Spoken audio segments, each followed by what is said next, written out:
Okay, we'll start with this. Taylor Robertson posted this via her social media, and it reads, "Unfortunately, due to some late visa issues with my opponent and the difficulty in finding a replacement opponent on such short notice, I won't be fighting on the 15th June card. The team and I will now turn our attention to preparing for the IBF World Youth title fight on the 2nd of July in the Gold Coast. Apologies to everyone who wanted to see me fight next week. I will make it up to you with a career best performance on July 2nd. I will be attending the Haney versus Goodall card next Wednesday as a spectator, so come and say hi." In a previous video, we talked about what was supposed to be this fight. How Taylor Robertson would return to action very soon. After taking care of Sarah Higginson, she was supposed to make yet another appearance in a little over a week's time on the undercard of Justice Haney versus Joseph Goodall, but you see what happened. Visa issues. She's got a July date, though. I don't know who it is she's going to be fighting for that IBF youth title, but it will presumably be at 115 pounds. 115 pounds, that's super flyweight. We talked about how Taylor Robertson has made her descent from 118 pounds down to 115 pounds, which for her might be a better weight where she can land with more authority. Taylor Robertson not being a characteristically big puncher, perhaps she'll have more mustard on the shots as a super flyweight as opposed to a bantamweight. I like what I'm seeing. We've been talking a lot about base styles lately. Pure boxers, boxer punchers, and pressure fighters, all the nuances, intricacies, and subtleties in between, specific to the individual, specific to the fighter and the fighter's base style overall, as there really are only three. Different variations, small subtleties and differences. There really are only three base styles, and up until recently, Taylor Robertson had the look of a pure boxer, a finesse fighting kind of fighter. It's no coincidence that she succumbed to the pressure from Shannon O'Connell last year, and that's why she got outworked. Yeah, she didn't get battered, she didn't get ragdolled, but she definitely got outworked. She looked uncomfortable at with Shannon O'Connell, she looked uncomfortable. As pressure fighters, and just pressure when it's applied tends to make the pure boxer uncomfortable. The pure boxer wants to fight at a steady, controlled pace, picking their punches and taking their time. Pressure, when applied, hampers that effort. I noticed a change in Taylor very recently against Sarah Higginson on the undercard of Haney versus Kambosos, which she last fought just a few days ago. I noticed she spent a little bit more time in the pocket, put some punches together, some combinations. So a lot of counter shots, and that's not saying that pure boxers don't work off the counter. They do, but the tempo, the pace of the fight is usually a lot slower than what we saw from Taylor against Sarah Higginson just a few days ago. You saw a lot more spike from Taylor, more mean streak. Kind of like what you see from a boxer puncher that's looking to not just win the fight, but inflict damage whilst doing so. This will be pivotal to Taylor Robertson's professional career because two base styles, well, it's better than one. A little less time moving around, a little less time circling the perimeter of the ring, a little less time on the proverbial bicycle, and a little more time in the pocket, slipping and countering. This is the experience she'll need in the future to fight off a pressure fighter. Being able to alternate between base styles, kind of like Floyd Mayweather Jr. did. You know, when he started out, his Pretty Boy Floyd days, he was more of a boxer puncher. It wasn't until he got older and his hands got brittle that he became a pure boxer. Focusing on accuracy and efficiency as opposed to inflicting damage. Something very similar applies to Tyson Fury, just in reverse. Tyson Fury was known as a finesse fighting kind of guy, a pure boxer for a very long time, up until that second Deontay Wilder fight, when he adopted a pressure style, a pressure-based style, coming forward on the guy. Not giving him room to breathe or set up his counter shots. Deontay Wilder's counter right hand that brought him so much success for such a long time. Tyson Fury, like Floyd Mayweather Jr., adopted two base styles. Something very similar applies to Canelo Alvarez, who in his early days was more of a boxer puncher with an affinity for counter punching, though as of late, he became more of a pressure fighter, coming forward in a high guard, pressuring a guy with his feet, baiting him to throw, and then countering what the guy throws as he's fast enough to do it, fast enough to counter, and that was working for him as a super middleweight, though not so much as a light heavyweight. Better still, Canelo Alvarez, like the aforementioned fighters, is a fighter with two base styles. Keith Taylor's got two base styles. Pure boxer and the boxer puncher, the combination puncher that wants to mix it up deep in the pocket. It's the difference between what you saw in the Eva Wallstrom fight and what you saw in the Christina Leonardo and Jessica McCaskill fight. Alternating between being the aggressor, the Gatling gun, and being the defender, the sharpshooter. It seems that Taylor Robertson... I like what I'm seeing. Taylor is only 24 years old with 6 professional fights, you understand. That this is happening so early in her career will pay dividends later on. If she is so confronted with an aggressive, come-forward pressure fighter, she won't be flustered by that pressure. She'll be able to fight that. She'll be able to fight them off. And if she is so confronted with a boxer-puncher, has a little bit more nuance, a little bit more of a repertoire than a come-forward pressure fighter, well, Taylor can always go back to what she knows, being a finesse fighting kind of fighter. Pot-shotting from the outside while staying on the perimeter of the ring, sticking and moving and punching. Not giving up very many countering opportunities. Throwing singles and pot shots, one at a time. From a safe distance. Now, I get the sense that because Taylor's upcoming fight in July is for an IBF youth title, it may be against someone more formidable than Sarah Higginson or Gretel de la Paz, who Taylor was supposed to be fighting on the undercard of Haney versus Goodall. I don't know right now who it is she's going to be fighting. But I do get the sense that it will be someone who can fight back, at least better than Sarah Higginson did or Gretel de la Paz would have. I'm very curious to see who it is she's going to be facing in July. I can only assume that this will be a super flyweight contest, as that's where Taylor's campaigning now. Keep your eyes peeled for the ring return of Taylor Robertson in July. Men's lightweight news. On the heels of his big win over George Kambosos and becoming his division's undisputed champion, Devin Haney was asked about fighting Ryan Garcia, to which he replied, "He's popular, but I'm chasing legacy. I don't care about Instagram followers. I want to make the biggest fights happen for my legacy. I'm not fighting for followers. I'm fighting for my name to live on forever." Ahead of this fight, there were people picking George, there were people picking Devin. They had their reasons. Some of them were very good reasons. That Devin Haney hasn't proven to be the most durable guy or the biggest puncher. Can he win a decision on the road? Will he do enough? Not being characteristically busy or prolific. Or worse, if he tries to break character, will it cost him? Will it cost him the way it costed Teofimo Lopez, who normally, he's a lot better than what he showed us the night of the George Kambosos Jr. fight, but he went out there like a madman looking for an early knockout, and you saw the fight. I actually think Teofimo would beat George in a rematch. But you saw the fight they had, and you saw how Devin Haney handled that same George Kambosos Jr. It's what I told you. He'd pick him apart with the lead hand. He'd pick him apart with the jab. Slow things down. Don't make mistakes. If he comes forward, you take a half step back. Keep it long and loose and use your jab. Keep it in that guy's face, and don't let him get within striking distance to get off anything, because you're the taller, longer guy. That's what he did. I'm glad he did it. I'm glad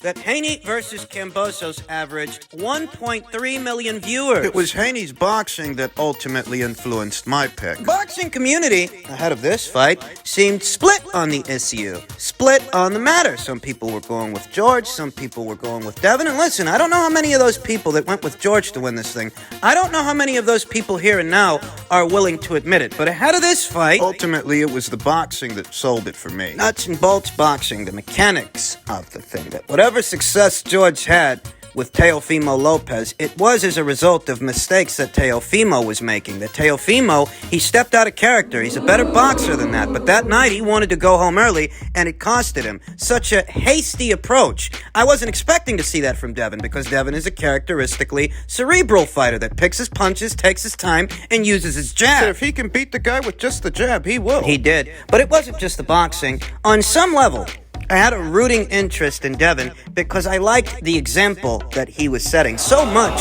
was stacked against him ahead of this fight. Issues with his father being able to be there. Issues with his cut man in the 13th hour. And in the 13th hour, Bill Haney was granted... He was granted entry into Australia at the last minute. right before the fight, in hostile territory, on foreign soil. I liked the example that Devin was setting because if he could pull it off, other young fighters coming through the ranks could use that as an example of what they can do, what they can aspire to. If they believe in themselves and they believe in their boxing, they don't hide behind prima donna antics. Like Ryan Garcia, who has yet to fight for a full-fledged alphabet title, but he already thinks he's too good for every fucking thing. You got time for that shit. It was one of those situations Devin Haney undertook that really separates the men from the boys. There's a possibility that Devin might move up to 140 He pounds. says he's not ruling anything out, and neither am I. There's a money fight right there for him at 135 pounds. Two, actually. And one up there at 140. I don't know, Haney said. I've got to talk to the team. Meet with Bob Arum, Top Rank, Lou DiBella, my dad, and figure out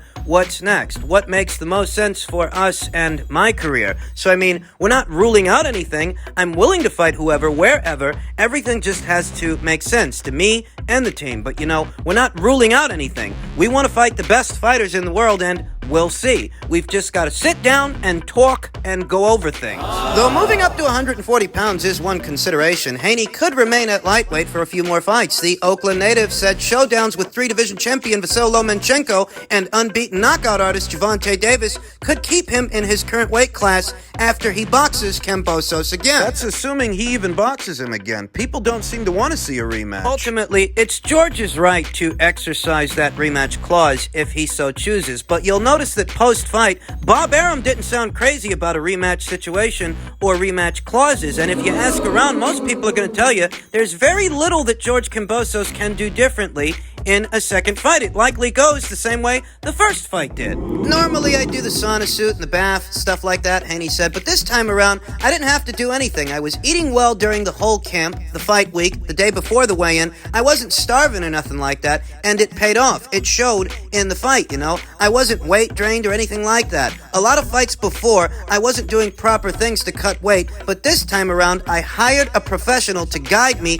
and be there with me 24/7, and the results show. That addresses some of my previous concerns as to whether or not Devin Haney could even keep making 135 pounds. It's confirmation of them if he had to go as far as hiring a professional, what sounds like a nutritionist, to help him make the weight this time. He'll be needing that nutritionist, or whoever it is, moving forward if he's going to keep making 135 pounds for a potential money fight with Vasyl Lomachenko or a rematch with George. Now, I can't be critical of George if he decides to exercise his rematch clause. Most I can say as a boxing fan, a connoisseur of the sport, is I'm not excited to see a rematch, or I wouldn't be, because I don't think it's going to go differently. I think it happens exactly the same way the second time out that it did the first time out. That's what I think. A Vasyl Lomachenko fight is more intriguing. To me it is, because for a long time, a lot of people accused Vasyl Lomachenko of avoiding Devin Haney, that entire franchise fiasco, and this would be an opportunity to put that storyline, that narrative,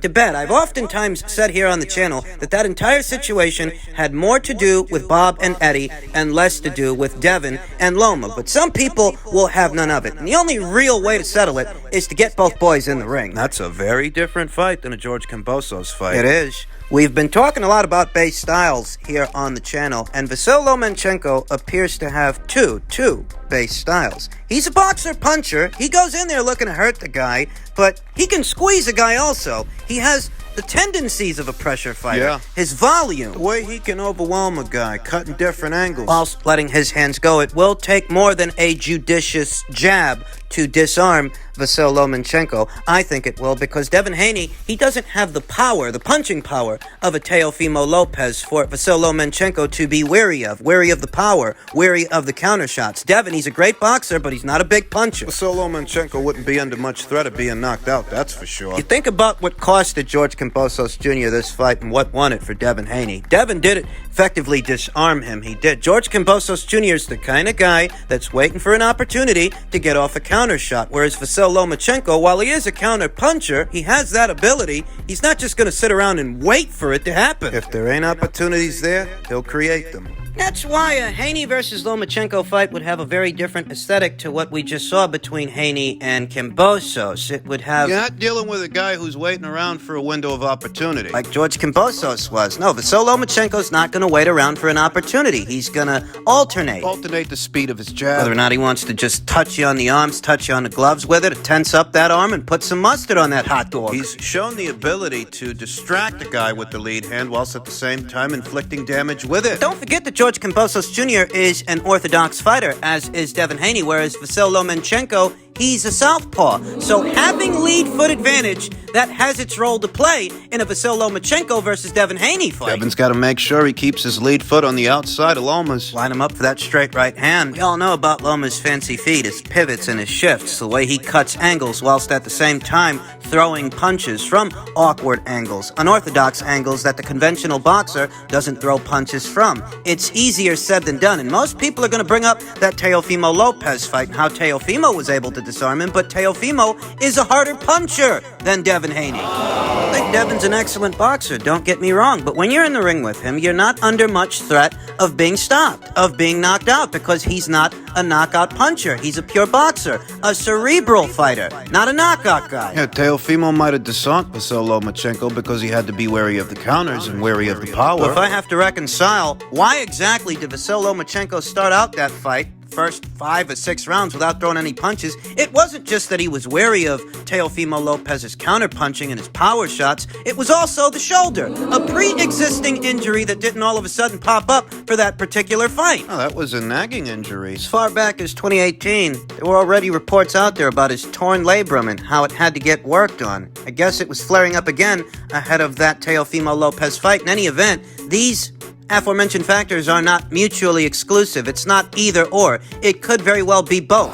Both the nagging injury and being wary of Teofimo Lopez's speed and power. Creates an environment where maybe this guy starts off the fight, he don't want to throw for the first 5 rounds. So when you bring up the Lopez fight, those are some things you might want to factor into the equation. And if you don't, well, that's just your fucking problem, because I do. And I know Devin Haney ain't no knockout puncher. Kicking boxers' ass off, but you're not under any threat of being knocked out by this guy. That's established. I'd love to see this fight and see that entire fiasco put to rest. The whole Vasyl Lomachenko ducked Devin Haney by fighting Teofimo Lopez, who he was already planning on fighting before Devin Haney even became his mandatory challenger. Right. I have no horse in the race. I don't care who wins. I just want to see it happen. I want to see that put to bed. I have no interest in seeing George Kambosos Jr. go back out there with that same Devin Haney so that he can be befuddled by that same jab and a half step back. I'd rather see Vasyl Lomachenko versus Devin Haney. And what I think will be a far more entertaining fight between 2 high-level operators. We'll have a more pleasing aesthetic